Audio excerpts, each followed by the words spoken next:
Pause.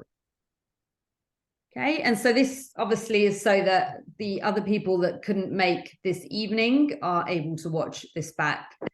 So guys, welcome to our weekly Wednesday night Zoom at 8 p.m. here in the UK.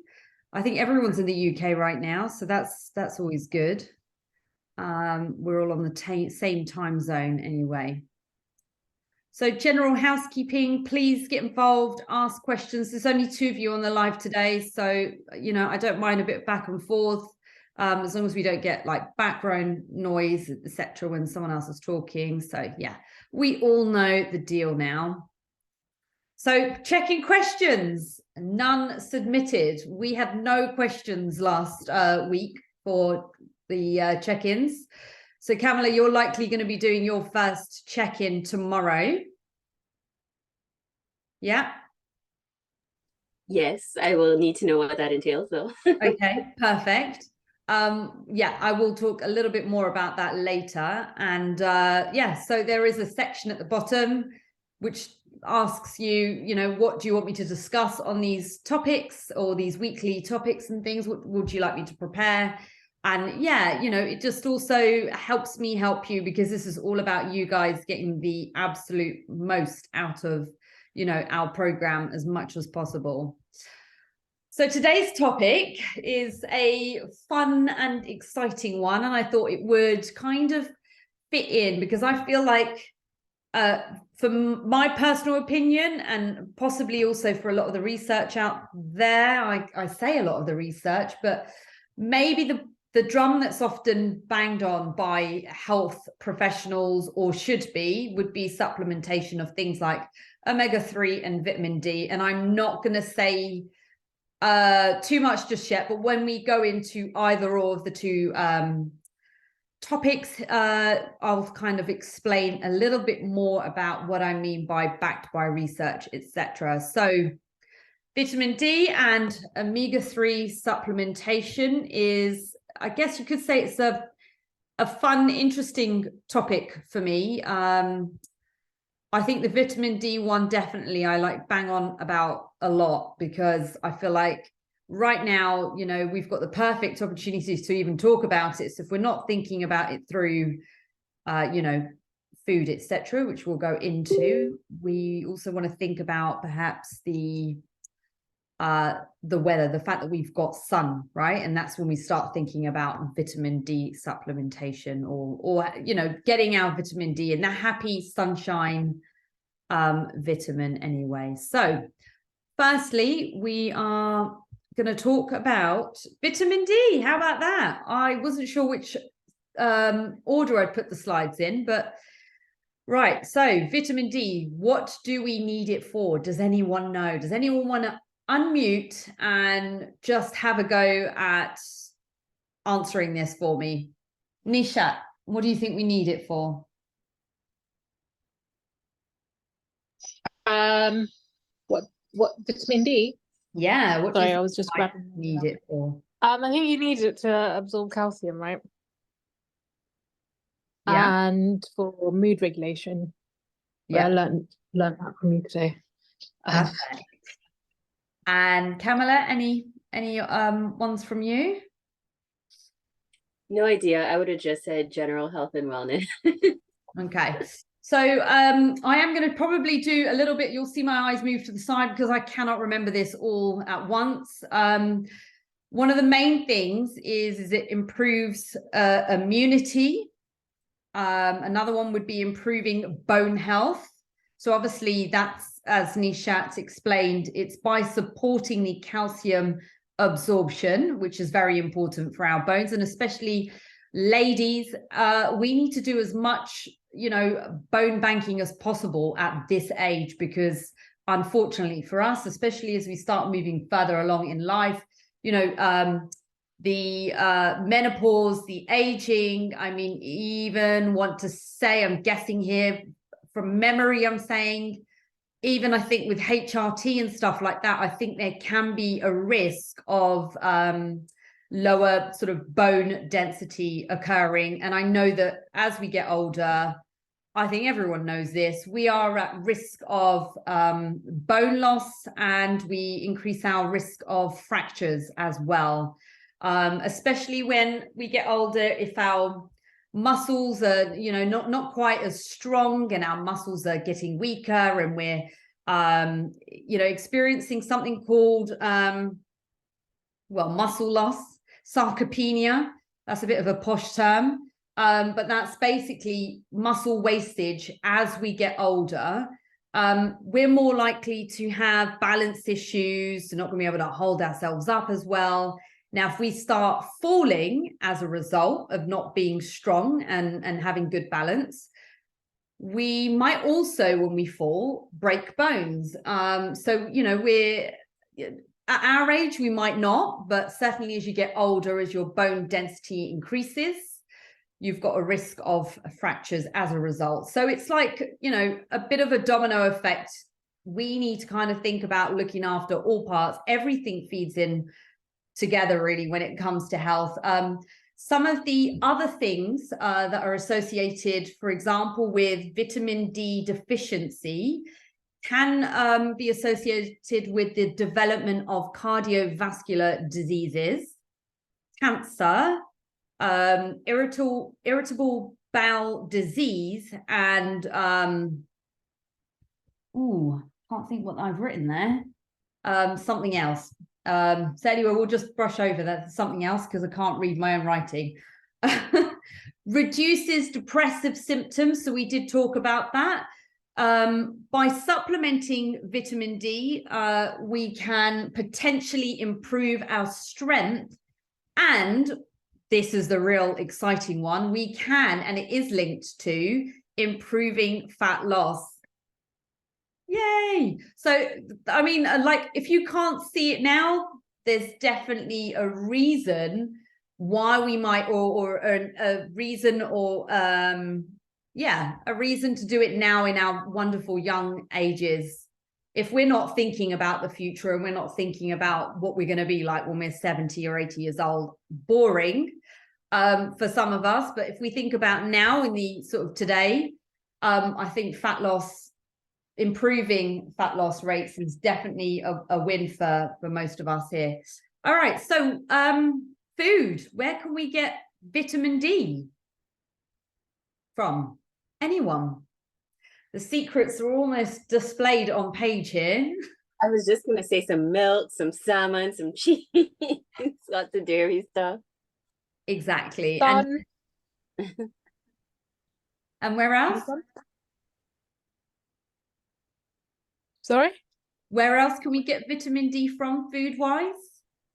Oh, food, broccoli. Yeah, that's not on the picture. But Mushrooms. actually, I don't think broccoli. I'm not sure about that one. I don't think you can. I think, but the mushrooms. I think mushrooms is a big one, because my Definitely. doctor said.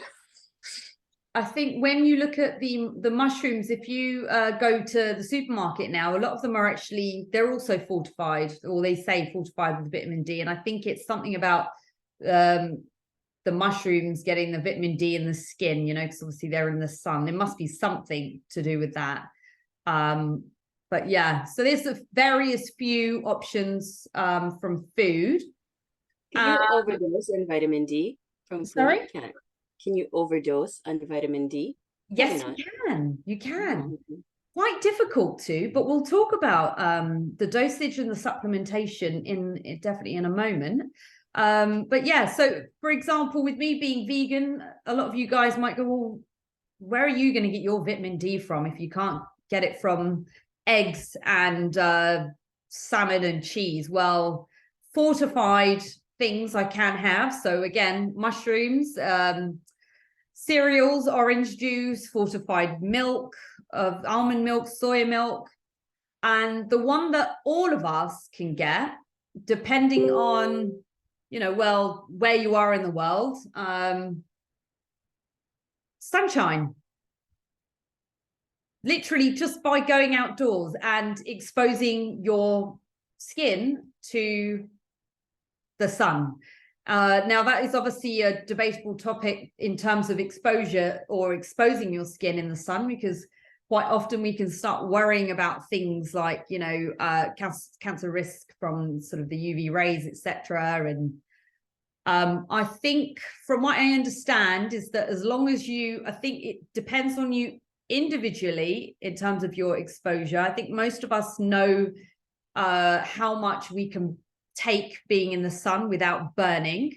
So I think that's obviously where you're going to start risking the skin cancer stuff. And obviously things like wearing sun cream and stuff is important. But at the same time, we need to have a little bit of naked skin exposed to the sun. And I think even if it's as little as 5 minutes or 10 minutes, and, you know, you go in the sun and you come out, when it comes to obtaining natural vitamin D from the sun. Another thing is that for those of us with, you know, darker skin, we are basically going to be producing things that stop the UV rays entering us the darker that we are. So we're going to be less likely to absorb vitamin D as much. So it might be that we need more exposure. But I also think that from all of us, depending on your skin type or skin tone, I think there's also a cutoff point in terms of how long you're in the sun for. So some people, for example, when they go on holiday, they might say, well, do you know what? I'm on holiday. I'll just stay out in the sun for 2 hours and that's topped me up with vitamin D.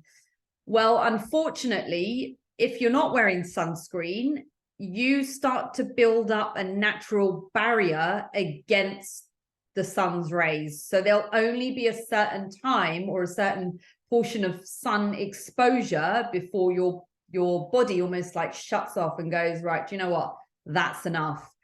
So again, I think it's when we're thinking about sunshine, certainly in this country, most of us are okay. We don't get the sun much. Get out and try and have a little bit of, you know, naked skin in the sun. Sounds so sensual, doesn't it? So when we're thinking about supplementation, we want to think about dosage. Now, a couple of months ago, you guys weren't here. I don't think you were here for this one, Nishat, and I'm not sure if you watched it back, but we did one about supplements in general. And when it comes to vitamins and stuff, we have something called like an RNI or an RDA that some of you might be more familiar with. So it's more like a reference nutrient intake, and the other RDA is like a recommended daily allowance. So those, they're very broad, they're not individualized, and they don't suit everyone, because obviously it depends on, you know, us as individuals and our needs. So when we're thinking about vitamin D, you'll see on the back of the packet, and actually, Nishat, when you showed me your bottle earlier, it said 25 UG and it said high strength. Now the RDA is 10 UG. And when we convert that, this gets really confusing to IU. 10 UG to IU is like 400, right? And if I'm absolutely confusing you here, just please tell me to slow down. But the 400 IU a day is definitely not enough. We definitely need to have higher dosages, and the best way to find out if you are low in vitamin D is actually to get tested. So most of us who are like tanned or darker complexions, if I'm honest, I think we should all be supplementing with vitamin D. And again, you know, people my skin tone and darker, you definitely need higher dosages. The 10 UG a day, the RDA, is not enough for most of us. Always opt for getting yourself tested first, and especially if you're someone who's noticed like mood and depressive symptoms, or even tiredness, fatigue. They can sometimes, you know, there could be various answers as to why you're feeling like that, but one of them could be vitamin D deficiency. And If I sort of speak about my own experience here is I was actually vitamin D deficient. And for my personal dosages, I in the summer might take about 1000 IU, which is the 25 that Nishat was showing me earlier on her bottle. But in the winter, I definitely allow that to creep up to about 3000 to 4000. And that might sound like, oh my God, isn't that like dangerously, isn't that dangerous to supplement that much? Well, I think if you're doing over 4000 long term and you're doing that every single day, then yes, you might find you could be at risk of toxicity. But looking at one of the studies that I looked at earlier, they were saying that toxicity was not actually found acutely with doses of 10,000 and up. So I'm not telling you to take 10,000, but I think if you're sitting around 3,000 to 4,000 a day, you might be okay. That might be quite good to do in the winter, and in the summer you can always drop that because we've got the sunshine, right? Any other questions?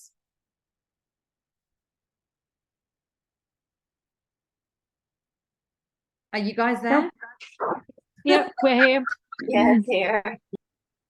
I am eating my dinner. Are you? Oh, bless you.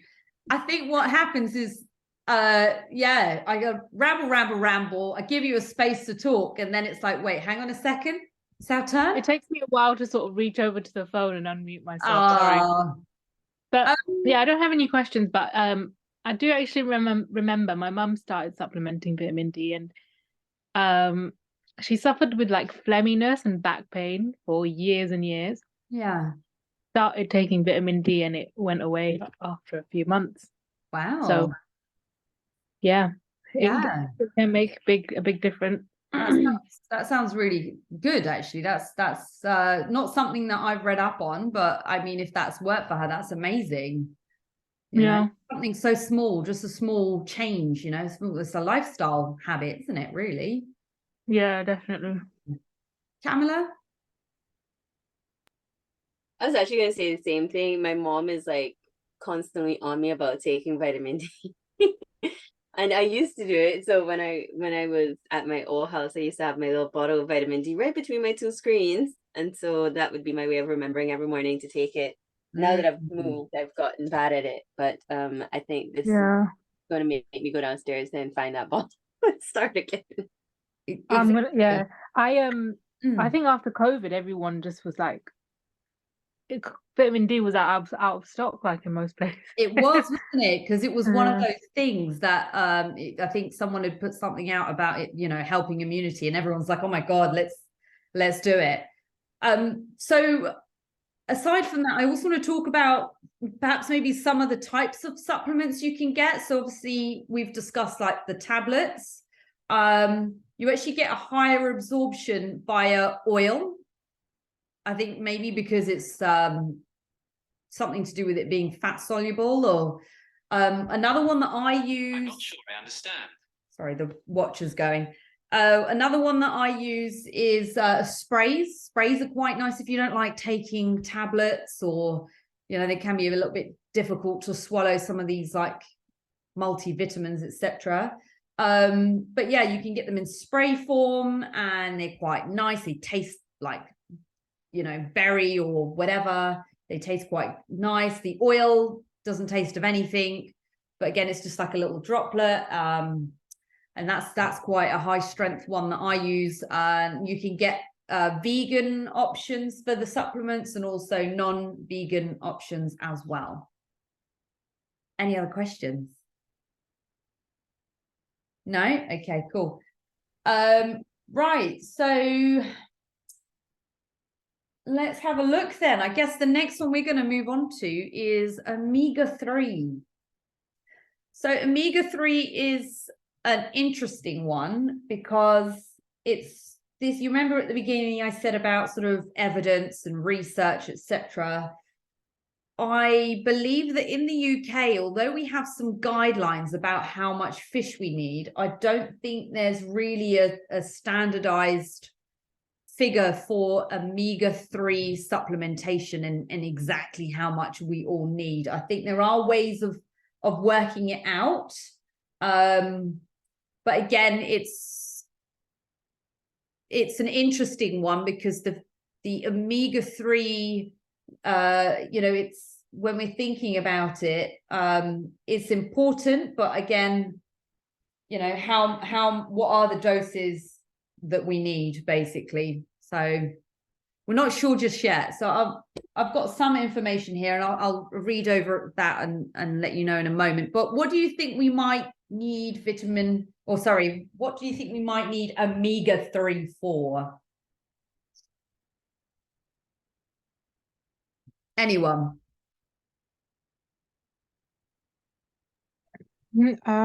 Joints. Yeah. I think it helps with joints, right? And your skin. Yeah. And Camilla, anything from you? No idea. Okay. So I think with the fish oils, I mean, it's a big market, and this is, I think, when we're thinking about supplements, this is an interesting one, because on one aspect, when we're thinking about the environmental impact of eating fish, etc., we're overfishing, etc., and then you kind of go, well, maybe we could do the supplements instead. So there's this sort of constant on two sides battle, if you like. Should we eat fish or should we not? And then you get people talking about mercury and all sorts of other things. So there's a shit ton of claims out there, but I think for the best part, there's definitely a lot of money involved. And so some companies have actually changed the structure, really, in order to try and patent some of the products. But when we're thinking about the benefits of fish oils, or what we've kind of been taught, or what we know so far, some of the things that it could be helpful with is things like anti-platelet activity. So what that means is that it can help with blood thinning for stroke and DVT. But I do know that one of the risks also for anyone that is taking a blood thinning supplement, that you cannot take it whilst taking fish oil. So I don't know if anyone's got family members on warfarin or anything like that. Some of the other claims would be like it's anti-inflammatory. So again, this is where we could think about the sort of joint pain and that sort of thing. There is research to say that it helps improvement with depression as well. And it can also, I think there might be some emerging stuff on the omega-3s as well, linked to degenerative issues. So I'll have to come back to you on that one. It can create something called anabolic resistance in elderly. So again, that's going to stop the, help with elderly muscle strength, etc. And it can also help facilitate weight loss. So again, another win there as well. When we're thinking about where we can obtain fish oils or EPA, haven't really explained the omega-3s, where do you think we could get it from in terms of food? Nuts, avocado. Just look at the picture. Fish. Yeah. Okay. Nuts. Yeah, definitely. I think there's lots of different ones. You can get them from things like flax, sunflower seeds, chia. So there's lots of ways to get all the different omegas. So we actually have omega-3, 6, and 9. But I think what tends to happen is that omega-3 tends to be lower in our diets, and I think that's what's going to help us when it comes to supporting, healthy heart, etc. as well. So on the subject of that, one thing I didn't mention, and I guess we can start talking about it when we think about the supplements, is omega-3 effectively is almost like a housing case for describing something called EPA and DHA. So if you ever look at the back of some of these supplements. Kamala, I'm not sure if you're familiar with them, if you're you've had them, or Cassie, but excuse me, we're effectively looking at something called EPA and DHA, and so those are shorter chain ways of getting those substances in, and then those are directly we get from things like the fish, and then from the more vegetarian sources, so thinking about the algae, etc., like that, then it's sort of broken down into something called ALA. So I don't know if anyone's heard of the ALA stuff, but basically I'd say that more of the research is linked to the EPA DHA stuff than it is to the whole housing of how much supplement we need of omega-3. So I think if it is something that you're concerned with, definitely contact me directly, and I'll definitely need to let you know a little bit more specifically. But yeah, I mean, I take an omega-3 supplement myself. I take a vegan one, and it's sourced from algae. And some of the figures here for the DHA EPA per capsule, the DHA is like 340 milligrams and the EPA is like 170 milligrams. I actually take about double that. And I think the reason being is looking at when it comes to, I'm really going to confuse you guys here because I'm also confusing myself. But anyway, omega-3, I think, yeah, we need it. So I could have broken this into 1 and 2, right? And done some more research on the omega-3s today. But guys, have you got any questions on that so far? No. No? Have I lost you? No, just that we need it. And it Okay. helps with me. Perfect. There you go. Yeah, so you could say, I think I was just finding it a little bit difficult really to find more info on the omega-3 situation. But vitamin D, I mean, all day I scream about that. And yeah, again, you know, I can give you lots of information on that because there's loads of studies when it comes to the benefits of vitamin D. And I do know that a very high percentage of people are at risk of deficiency in the UK, you know, anyway. But I guess if we kind of summarize with the omega-3s, the reasons we want to take it: to help benefit cardiovascular system, reduce inflammation. It may increase strength and size gains, so muscular strength there, and may improve fat loss. And that's the omega-3s. And now when we're talking about the vitamin D, if we want to summarize with why we would want to take vitamin Ds, let's see if I can get us a nice little summary here. So with vitamin D, ideally we want to supplement with it because almost 50% of the population are deficient. It's going to help us with immune function, overall health, muscle function, and it's going to help us with the fat loss as well.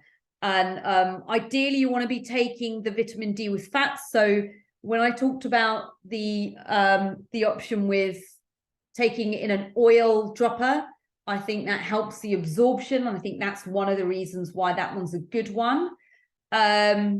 You want to be taking it either daily, so I'd probably say either 1000 IU, which is the same as 25 UG daily.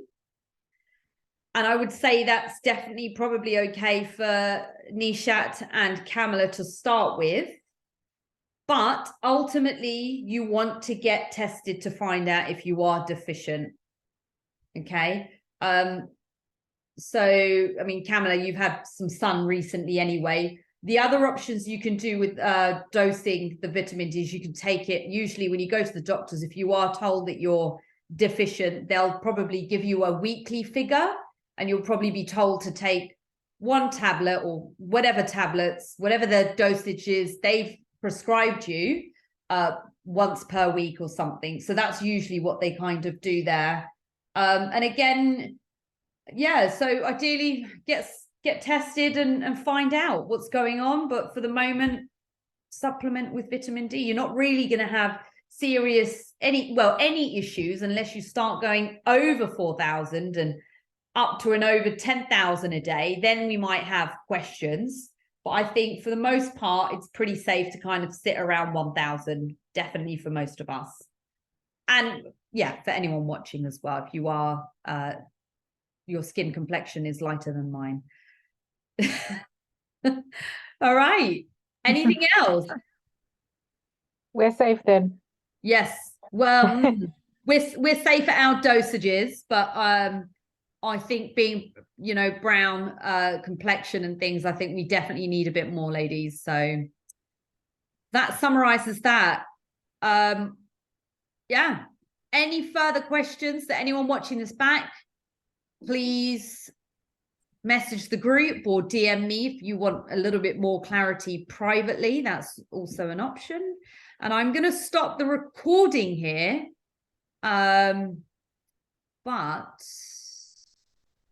do I do that? Stop.